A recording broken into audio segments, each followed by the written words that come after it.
Oh, this is one of those good days, ladies and gentlemen. This is one of those very good days. All right, what's up, guys? My name is Zach, and today I'm driving a 2008 Lexus ISF.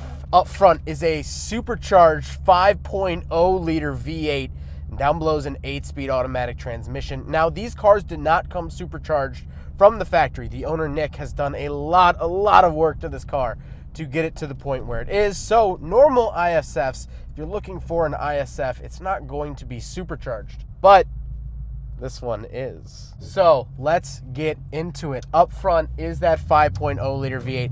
That is standard. The ISF came with a 5-liter V8 from Lexus, and I think that's absolutely awesome because the truck motor, the Tundra motor, is a 5.7. So they didn't use that. They made something new for the ISF, and I absolutely love it. Power numbers I can't really give you because this is a custom car. It is supercharged. It has a lot of work done to it. My guess, and the owner's guess, is around 600 horsepower. And so the car seems to be warmed up. Put it over into manual, put it up into sport. But right now, I will show you what is done to this car.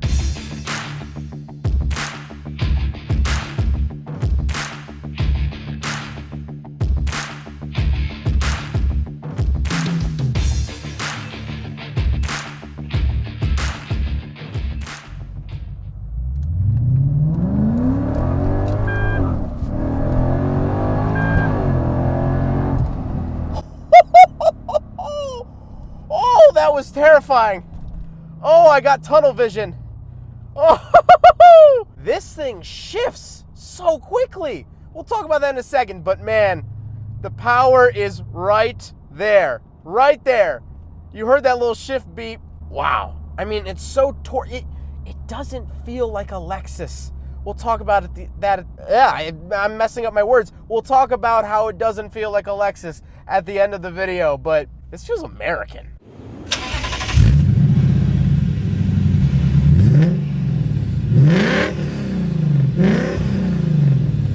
Like I said, paired to it, that 8-speed automatic transmission, really fast shifts. I mean, this transmission is 12 years old.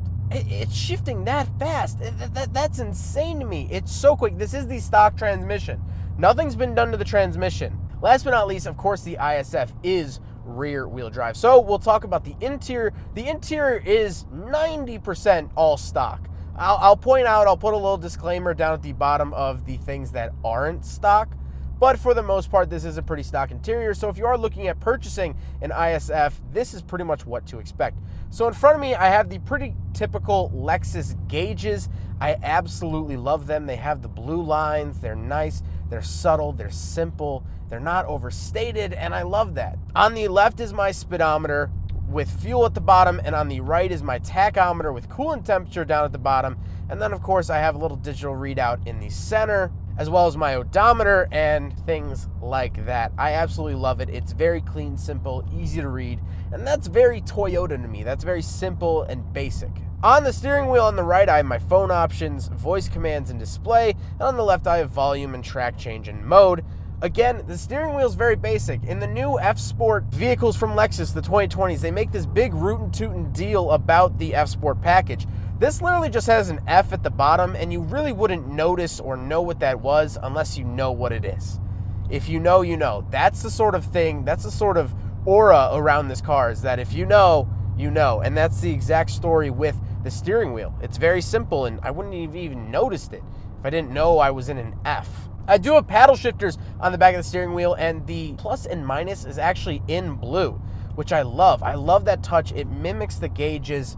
I love the little blue accents in here. I think it really all works together really well. On the door, I have 3 different memory seat options. Love that. I absolutely love that. Memory seats are one of the best inventions of the modern age. Then I have my power mirrors, power locks, and power windows. Nothing really too fancy there. Pretty basic Toyota parts. In the center, I do get 2 air conditioning vents and then my center display. I like it. It's a little dated at this point, but this car is 12 years old. I can't fault it for that.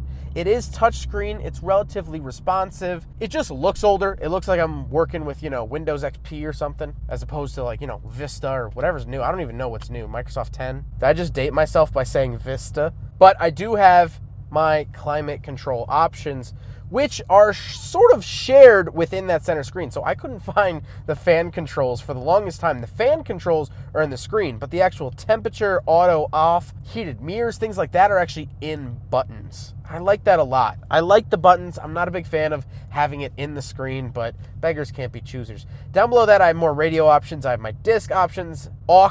I do have an aux input, which is very, very nice. And of course, seek, track, channel, all those buttons. I do have a little ashtray with the convenient cigarette lighter. My heated seat options are right here. This is a very standard Toyota switch. I think every Toyota with heated seats I've ever driven has had switches like these. And then we have the shifter. This is not the stock shift knob. This is actually from an older IS300. The owner, Nick, used to own an IS300, so that's his little nod to one of his first vehicles. I like it a lot. The shifter is the sort of jigsaw shifter that we see in all Toyotas. I don't mind it. It's a cost-saving shifter, but at the end of the day, I still like it. I still think it's very quality. And I do have a little openable cup holder right now, just a single cup holder, but it sort of hides away, and I like the fact that it keeps it clean and simple. Now, the seats are very comfortable. High bolsters, like I said, heated, memory, power, anything you want out of a seat you can get in this seat. And they're decently sporty. They do sort of hold me in my spot, and I like that a lot. I think a sporty car like this should definitely have high bolsters to keep me down. But speaking of seats, we do have back seats, so let's do a backseat review. All right, so I'm in the back of the 2008 Lexus ISF. Room is not great back here. I am sort of jammed a little bit back here. I don't have a whole lot of leg room. However, my seat is pretty far back. It's a lot more casual of a seating position. Headroom, I'm decently comfortable. Like I always say, 5'11". I got maybe half an inch to maybe an inch above my head. I do have a center console, 2 little cup holders fold out there. No storage in there. I do have an F logo here on the center console, as well as on the side of the seats, which is very interesting. I feel like I never see logos there. It's actually on the side of the seat, so as you get in, you see it, but from here, I can't see it at all, which is very interesting and a nice little touch.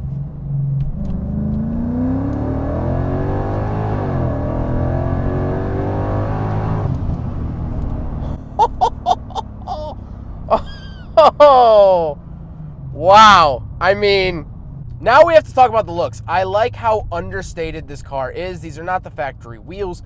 However, I love the fact that this isn't showboaty, and honestly, you don't really know what you're looking at until someone tells you. I like that about a car. I sort of love the almost like mafia style, keep the power in secret sort of feeling. I absolutely love that. And let's get to that final talking point about the fact that this does not feel like a Lexus. This does not feel like a Toyota. Everything I know about Toyota and Lexus has been balled up and tossed out the flipping window. This thing growls, it bites, and it snarls. What Toyota does that?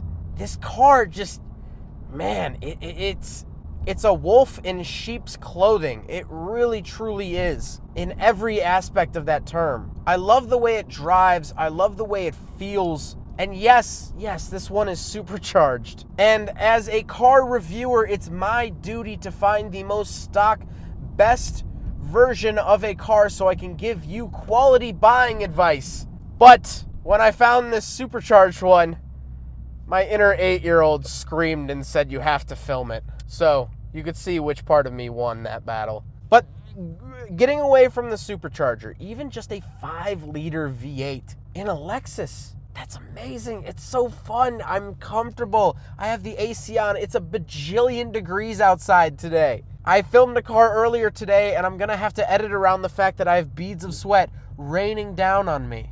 But here, I'm comfortable. I have heated seats, memory seats, easy to use climate controls. It's a 4-door sedan, so I don't have to jam people in the back seat.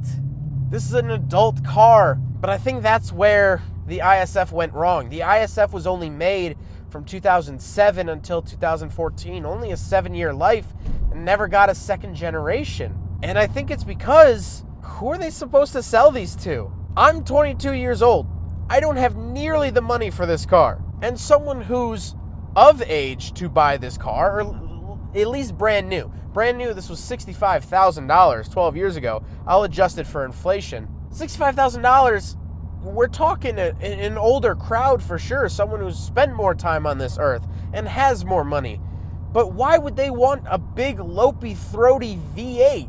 And so, this car suffers from Chevy SS syndrome, where there just isn't a strong enough target market here. Or really, actually, the Chevy SS suffers from Lexus ISF syndrome, because this actually came first. This is a brutal, rude, disgustingly quick, but beautiful car. I guess people just don't want that for $65,000. And so you can now pick up these cars for $30,000, maybe? That's a good deal. This is a great deal on the secondhand market. When it was new, not so much, but now these are going to forever live in infamy. Beautiful, beautiful infamy. I love this thing wholeheartedly. We need more cars like this. Lexus, please build another one of these. Bring back the ISF. We miss it. I miss it. The world misses it. Well, I cannot thank Nick enough for letting me take out his ISF. This thing, I mean, it makes my thighs twist up, which is weird. Okay, that's a really weird thing. There's this like twisting sensation in my thighs that I have only ever felt while consuming alcohol. When I drink alcohol and I get a couple in me, my thighs there's this twisting sensation. I have that right now. This car is legitimately intoxicating. You physically feel it. And that's something I can't say about any modern Lexus. I've driven a brand new IS300. I loved it. It's a good car, but I got out of it. I gave the keys back to the dealer and I went home without really thinking too much. This is actually physically affecting me. And I'm glad it is. I'm really glad it is. Well, I hope you guys enjoyed the video. Huge, huge thank you to Nick for letting me take out this creation, this beast, this monster. I absolutely love it. It's just an amazing, amazing vehicle. But I hope you guys enjoyed the video. Don't forget to rate the video, comment on the video, and subscribe if you really liked it. Take care, guys.